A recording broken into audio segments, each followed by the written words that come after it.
উত্তরবঙ্গের পাহাড়, নদী আর জঙ্গলের মাঝে লুকিয়ে আছে অপূর্ব এক সৌন্দর্য, রকি আইল্যান্ড। কালিম্পং জেলার সামসিংয়ের কাছেই মূর্তি নদীর বুকে পাথরে ঘেরা এই জায়গা যেন প্রকৃতির নিজের হাতে আঁকা একটা ছবি। সবুজ পাহাড়ের কোলে বয়ে চলা স্বচ্ছ নদীর জল, আর চারিদিকে শুধু পাখির ডাক আর ঝিরিঝিরি হাওয়া। শহরের কোলাহল থেকে দূরে এসে এখানে সময় যেন একটু ধীরেই চলে। রকি আইল্যান্ড শুধু একটা ভ্রমণ স্থান নয়, এটা একটা অনুভূতি। এখানে বসে নদীর শব্দ শুনতে শুনতে মনে হবে প্রকৃতি যেন নিজের গল্প নিজেই বলে চলেছে।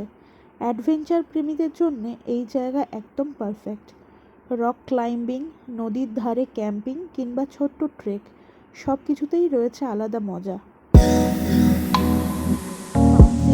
সুনতালে খোলা আর রকি আইল্যান্ড, এই পুরো অঞ্চলটাই উত্তরবঙ্গের এক স্বপ্নের মতো সুন্দর অধ্যায়।